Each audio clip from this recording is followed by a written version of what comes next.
Hey guys, what's up? Welcome to another video, Convos with Kim. It's been a while since, not that long, but it's been a while since I made a video. And today's video is going to be different than the others, just because it'll be more of a travel video and things you should consider when you are traveling out of the country and out of a region that you are familiar with.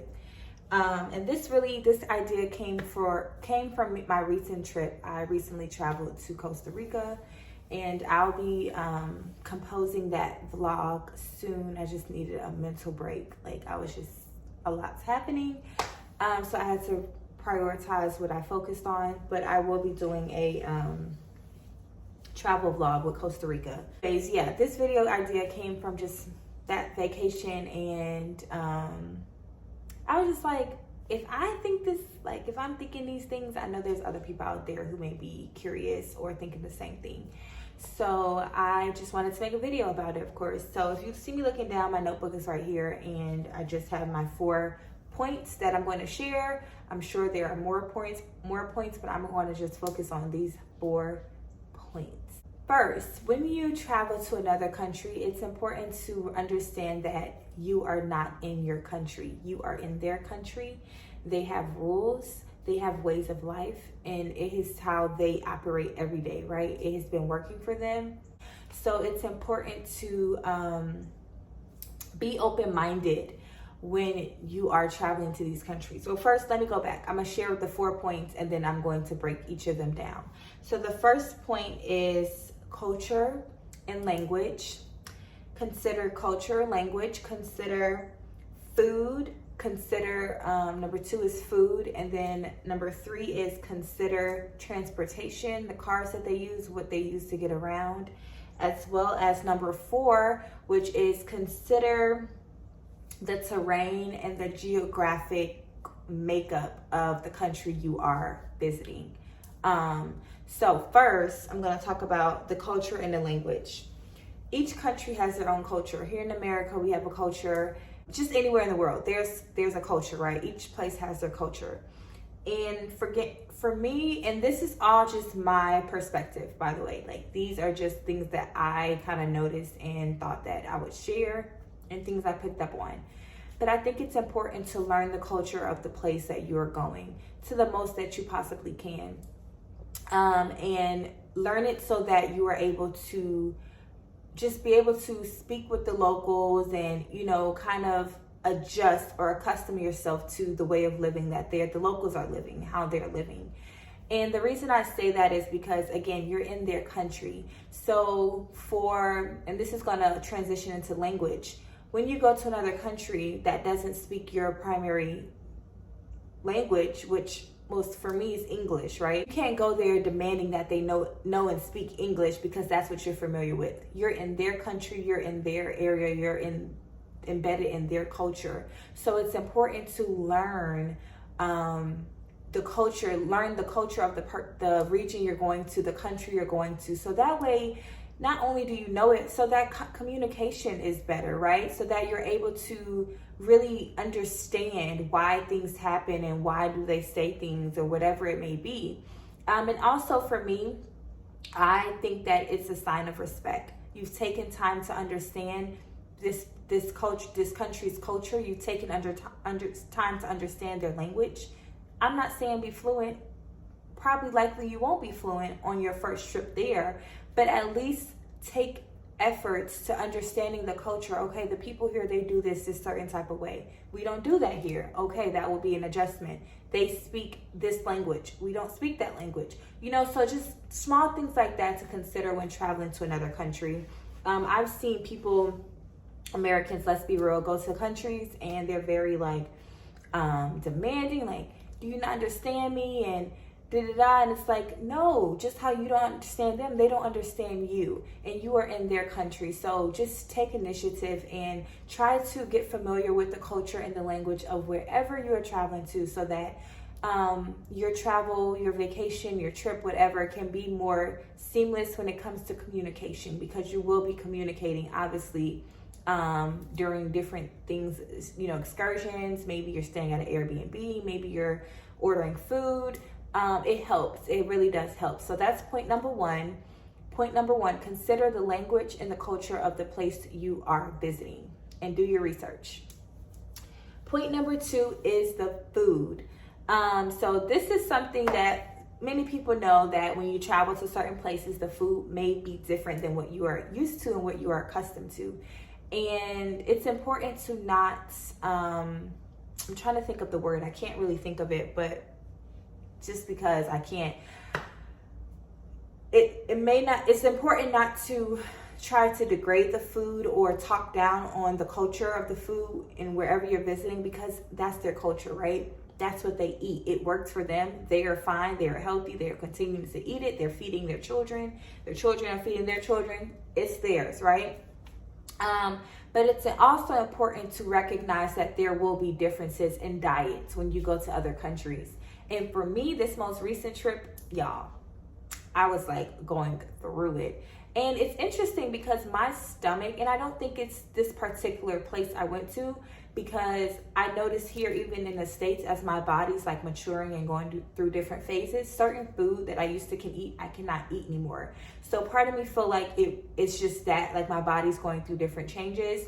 But also in Costa Rica, the food there, if you're not familiar, the food there is very pure. So that really woke me up this trip, because I've been to other countries and I didn't really have this issue.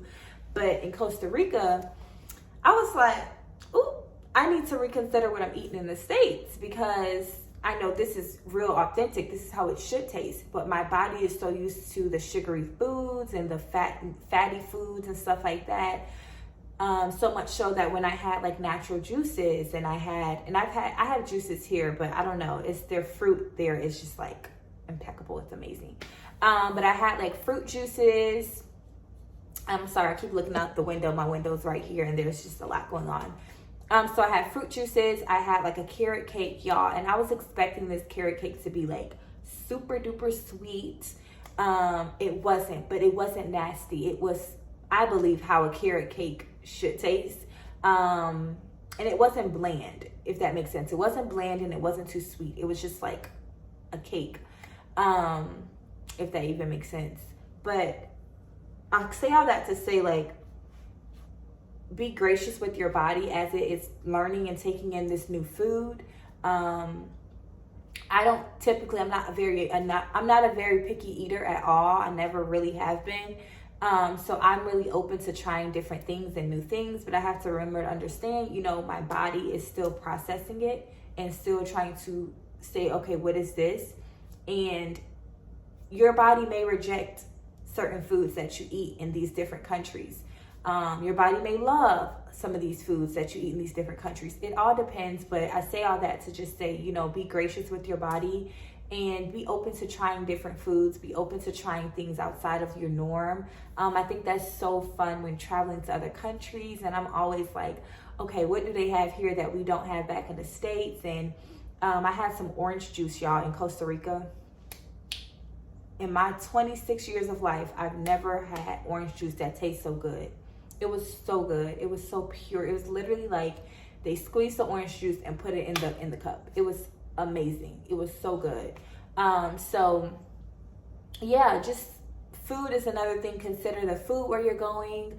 They may not have chicken tenders and fries, just throwing it out there, just example. So just consider the food and the type of food that the locals eat wherever you're going, so you can somewhat prepare yourself for food options. And also there's a thing called traveler's diarrhea, TD, which is semi-connected to food, but it's also connected to just the stress of traveling. So if you do experience traveler's diarrhea, there is medicine, there's pharmacies wherever you're going in the world. There should be some kind of pharmacy or a way for you to get medicine, but it is a real thing. So don't just ignore it, or don't just, not consider it when traveling. It is a real thing, and sometimes you don't realize you have it until days in, so just be mindful of that and just make wise choices when you are selecting food. food options, especially if your body is not used to it or if you're not used to eating it, because your body can and will reject it. So number three is transportation. Now, for the most part, in other countries around the world, they're using cars, they're using bikes to get around, trolleys or things like that.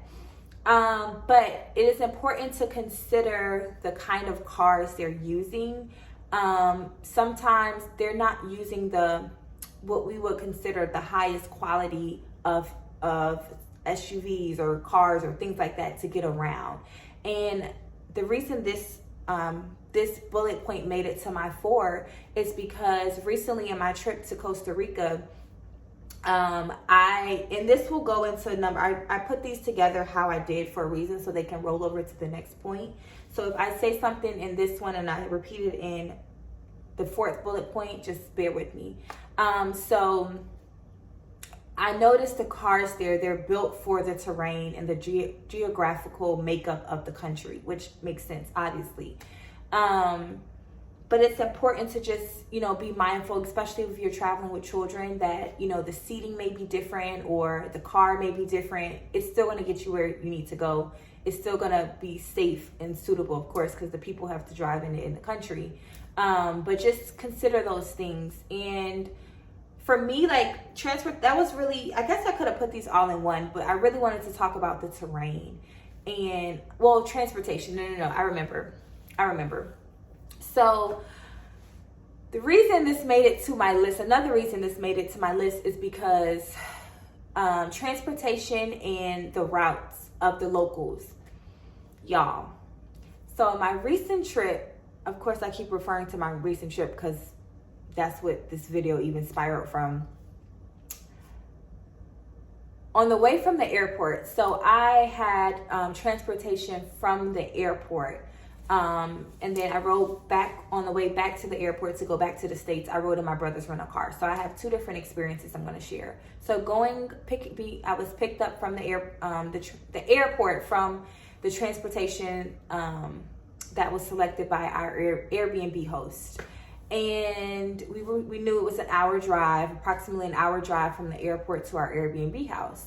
So prior to, like 2 or 3 days prior, our host wrote us and said, for those of you that are renting a car, please be sure not to take these two routes because you will come to a river and you will have to turn around.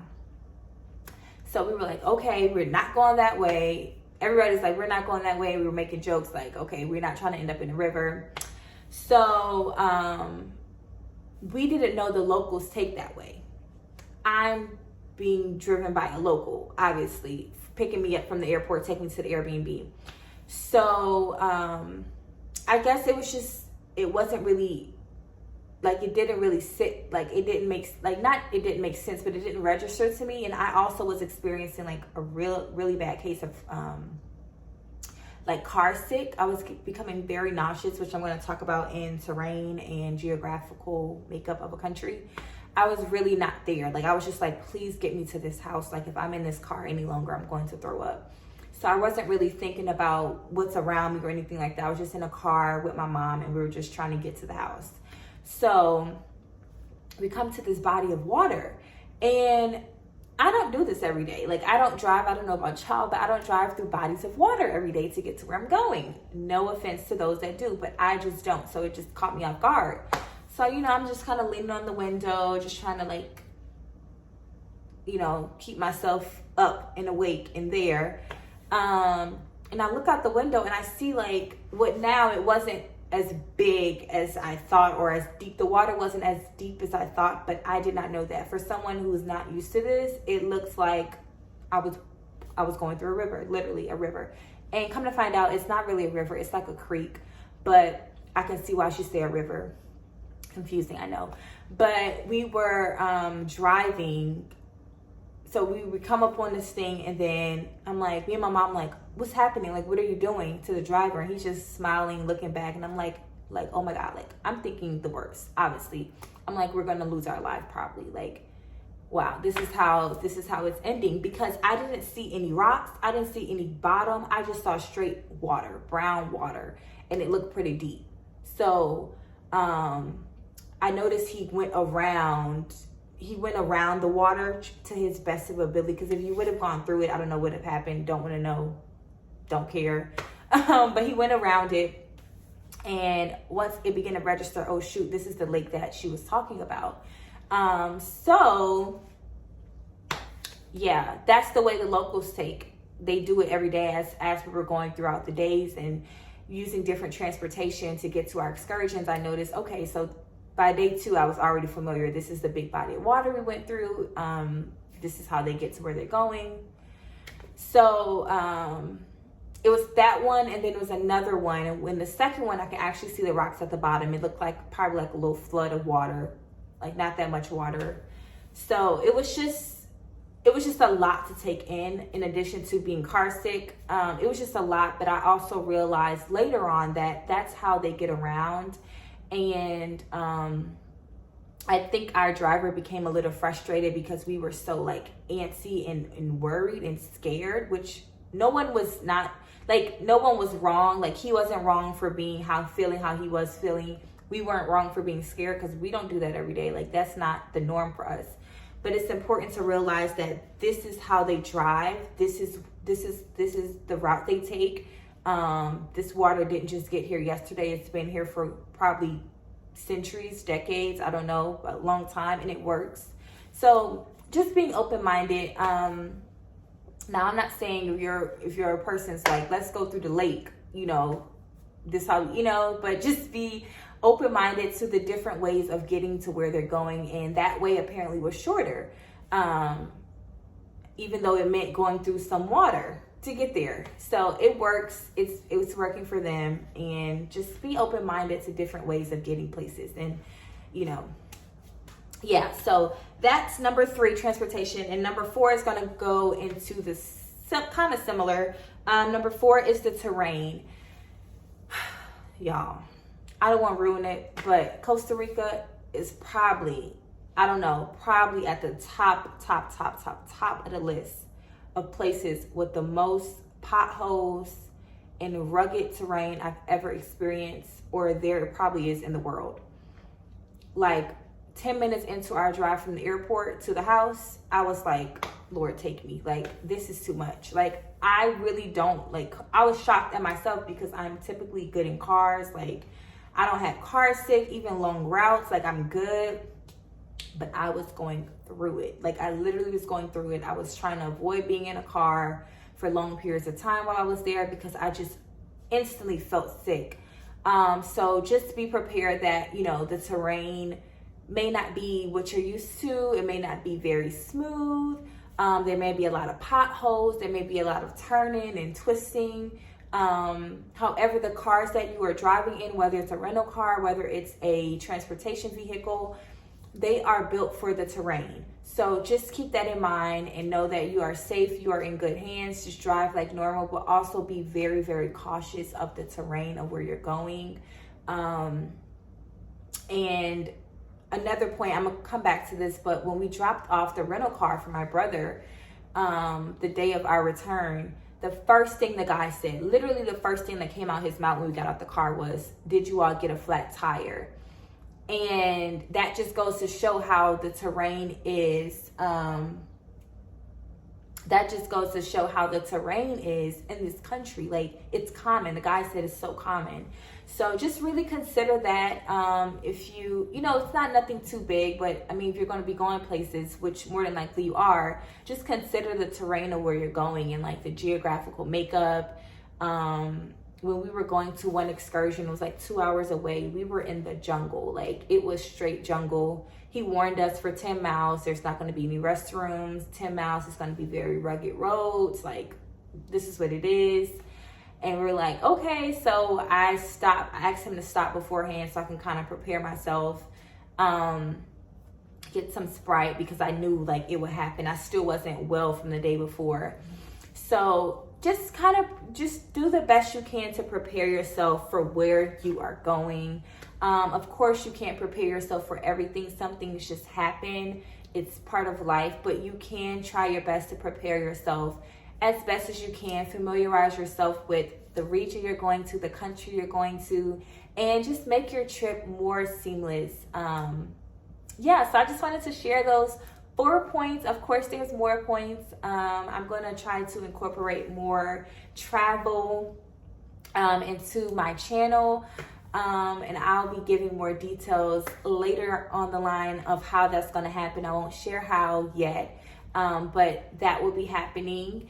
And yeah, thank you guys so much for watching my video. Please be sure to watch the Costa Rica vlog, my most recent trip. It's a very exciting vlog. It was an amazing trip. If you do not have Costa Rica on your bucket list of places to travel to, I highly recommend adding it. It's a beautiful country with amazing people, amazing food, amazing beaches, amazing wildlife. It's just an amazing country, and I definitely will be back in the near future. So thank you guys so much for watching, and I will see you in my next video.